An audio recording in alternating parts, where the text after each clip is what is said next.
తింటారా?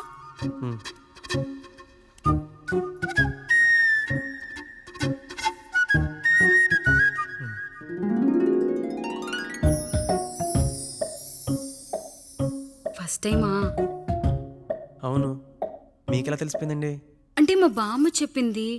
శోభనం గదిలో అనుభవం ఉన్న మగాడైతే మామిడి పండు పిసుక్కొని తింటాడు, అదే లేనివాడైతే మీలా ఇలా అరటిపండు ఓపిగ్గా ఒలుచుకొని తింటాడు అని.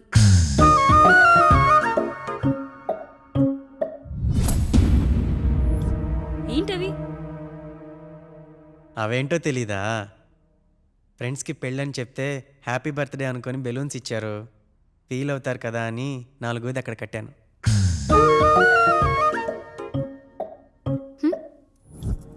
వచ్చాడు.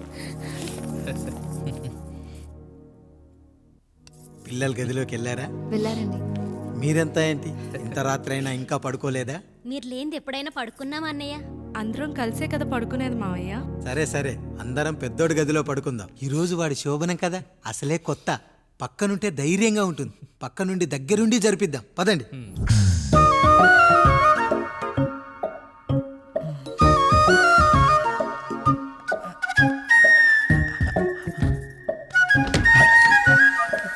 కానివ్వండి రా, కానివ్వండి కానివ్వండి.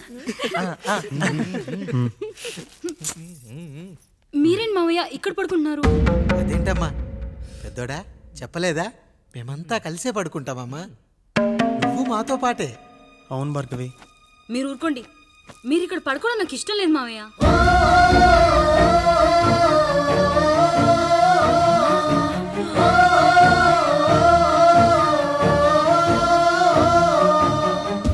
అదేంటమ్మా అలా అంటావు? ఎన్నో చూసాం, ఎన్నో చేశాం. దుక్కి దున్ని కోత కోయకుండానే ఈ విత్తనాలన్నీ మొలకొచ్చాయంటావా తల్లి? అవన్నీ నాకు తెలియదు మావయ్య, మర్యాదగా బయటికి వెళ్ళండి.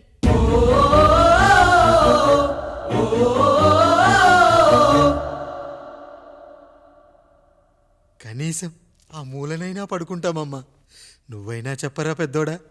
అంటే తను ఇబ్బంది పడుతుంది కదా నాన్న.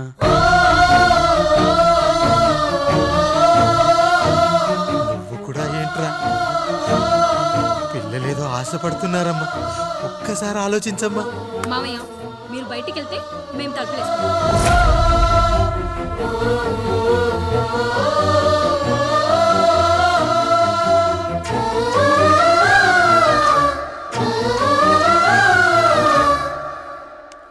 వేసుకోండి అమ్మా, వేసుకోండి, తలుపులు వేసుకోండి.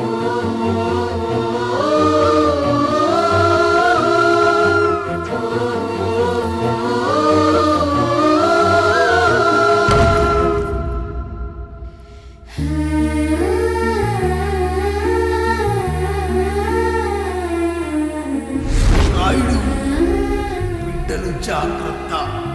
ఈ రోజు నుంచి వీళ్ళంతా నీ తమ్ముళ్ళు చెల్లెళ్ళు కాదు, నీ బిడ్డలు.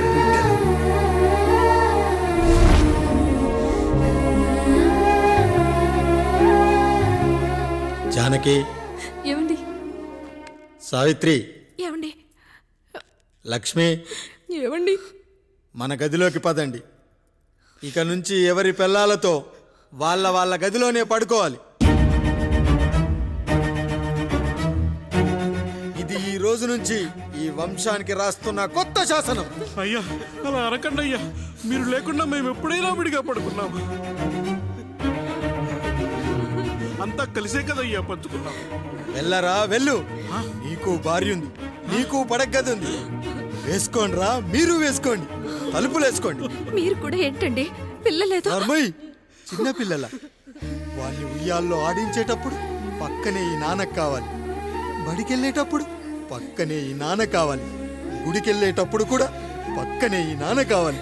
కానీ శోభనం గదిలో మాత్రం పక్కనే ఉంటానంటే బరువయ్యాను జానకి, బరువయ్యాను.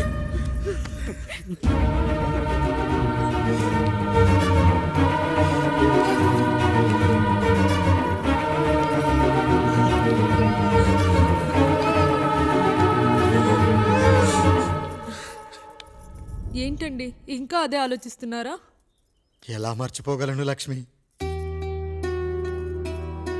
జరిగింది ఏదో జరిగిపోయింది, మీరు బాధపడకండి. ఎంత మాట అన్నాడో చూసావా? నా భార్య ఇబ్బంది పడుతుంది, బయటికెళ్ళండి నాన్న అన్నాడు.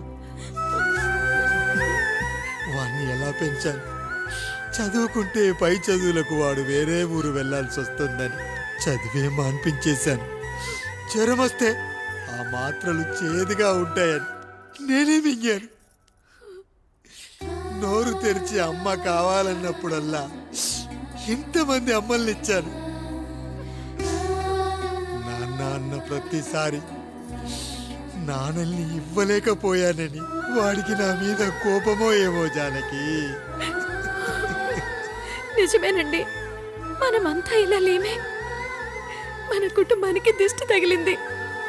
మా నాన్న మరణంతో ఆస్తిపోయి తమ్ముళ్ళతో నడి రోడ్డున పడ్డప్పుడు ఇలాంటి కష్టాన్ని మొదటిసారి అనుభవించాను.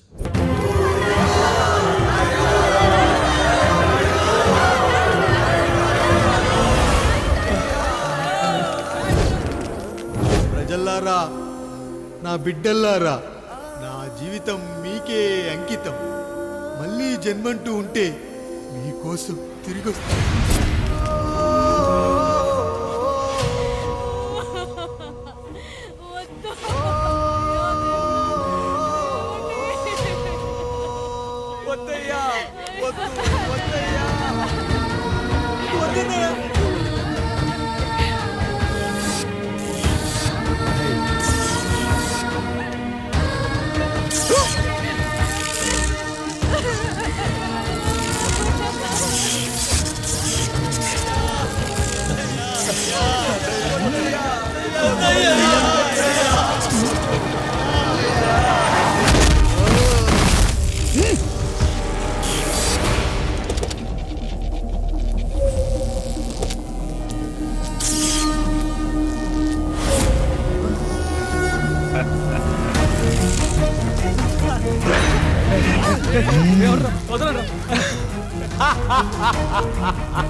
ఎవడొస్తాడు?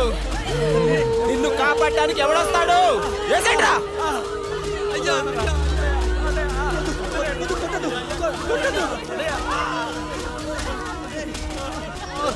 కష్టం వస్తే ఒక్కసారి నాన్న అని పిలవరా, ఆ సమాధిలోంచైనా లేచొస్తా.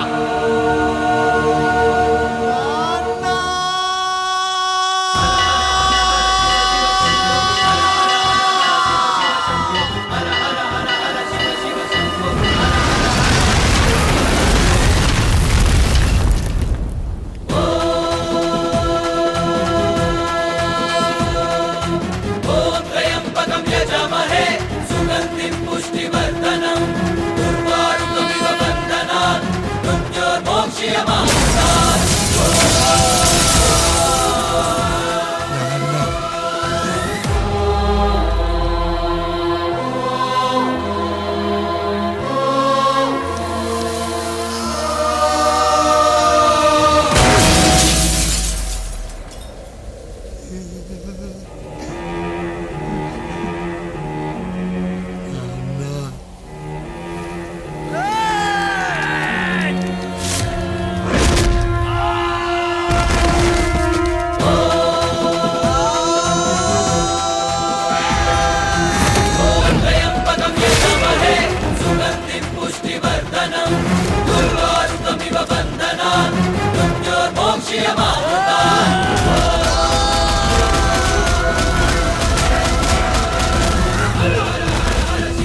లేచి నిలబడండి, కొట్టండి, గట్టిగా కొట్టండి, కసితీరా కొట్టండి. ఈ చిత్రంలోని నటులను, సాంకేతిక నిపుణులను ఎక్కడ పడితే అక్కడ కొట్టండి. కనిపించిన ప్రతి చోట కొట్టండి చప్పట్లతో. విడివిడిగా ఉన్న వ్యక్తుల మధ్య బంధాన్ని నిలిపేది కుటుంబం. విడిపోయిన కొబ్బరి ఆకులను కలిపి ఉంచేది కొబ్బరి మట్ట. కుటుంబం కోసం నిలబడ్డ ఎందరో అన్నయ్యలకు మా ఈ చిత్రం అంకితం.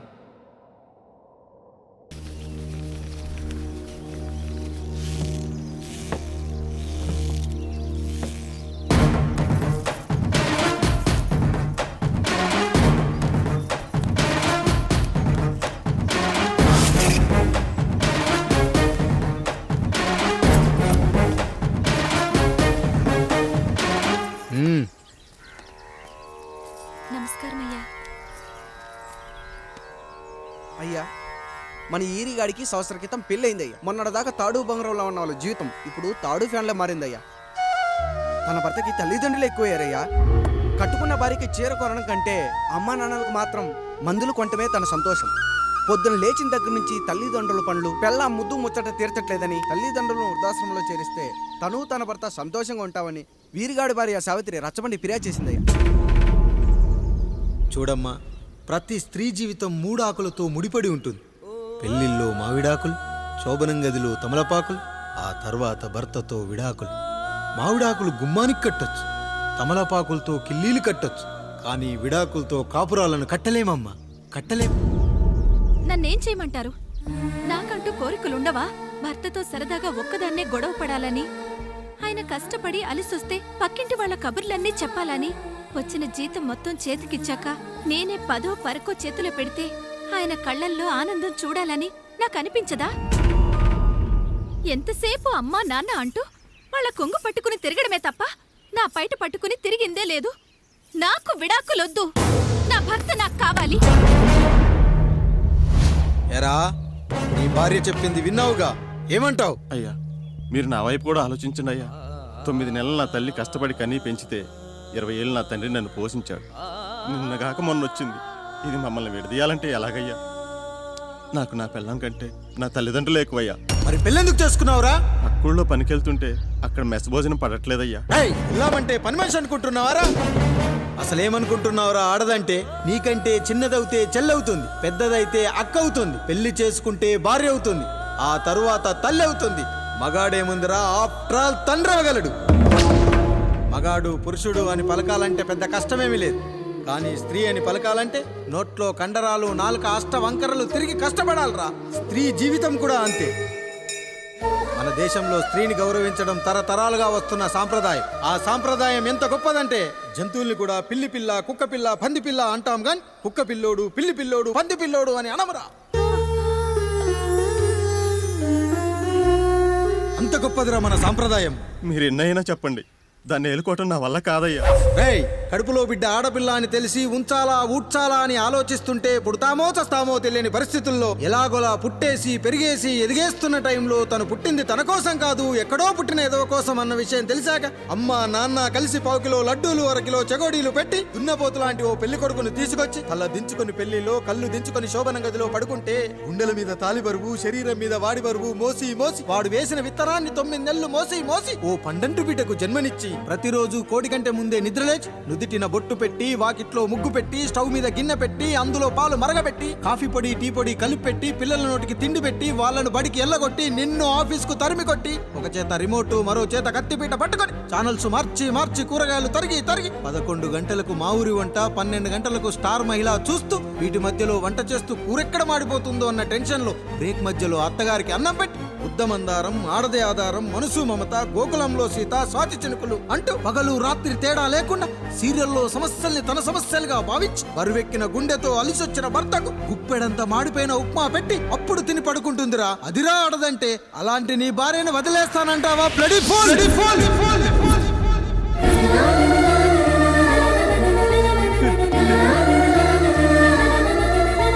ఒక గుక్కలో ఆడదాని గురించి చెప్పాలంటే నాకు 3 నిమిషాలు పట్టిందిరా.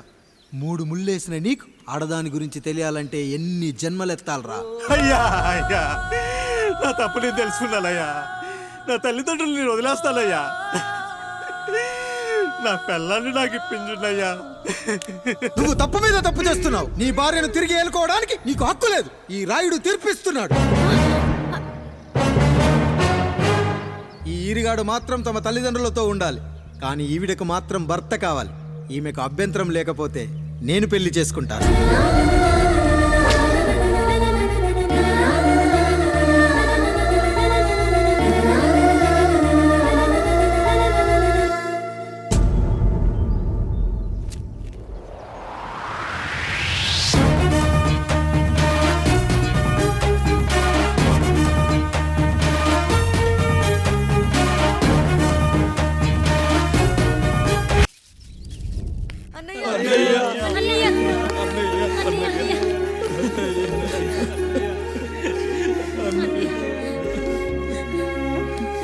రాత్రి చాలా భయం వేసిందనయ్యా.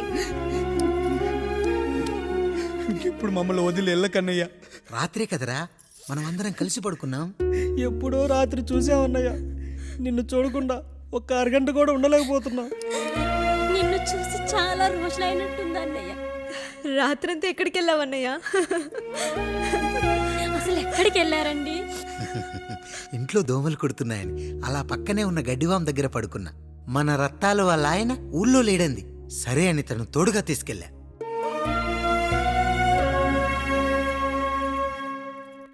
మీ సావుకటే మీ కుటుంబాన్ని నుంచి మిమ్మల్ని విడదీయాలయ్యా. అప్పటి వరకు మేము కళ్ళు తెరిస్తే మా కళ్ళ ముందు ఉండాలి, కళ్ళు మూస్తే మా కళ్ళలో ఉండాలయ్యా. నమస్కారం రాయుడు గారు.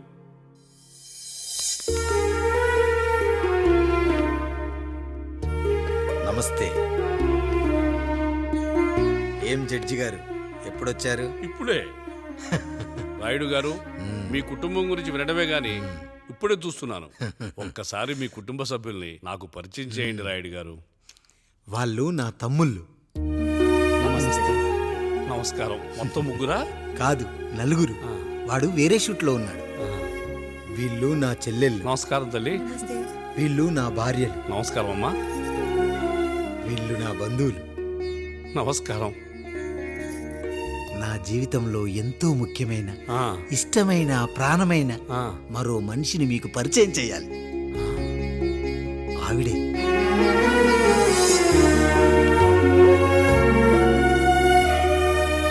నమస్తే తల్లి. ఆవిడ మా పని మనిషి. ఆ? తను వాళ్ళ అమ్మాయి నాకు కూతురు లాంటిదే. ఆహా.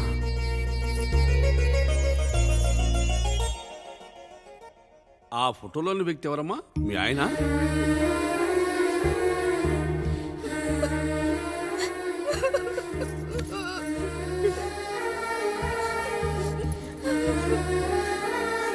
చనిపోయారా?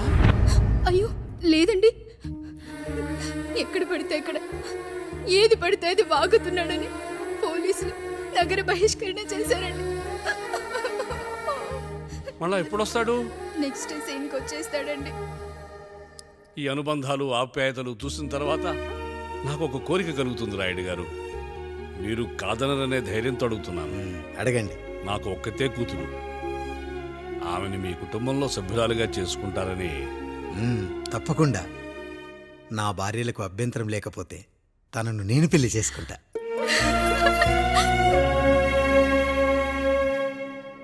అయ్యో, మీరు పొరపాటుగా అర్థం చేసుకున్నారు. మీ పెద్ద తమ్ముడికి ఇచ్చి చేస్తారని.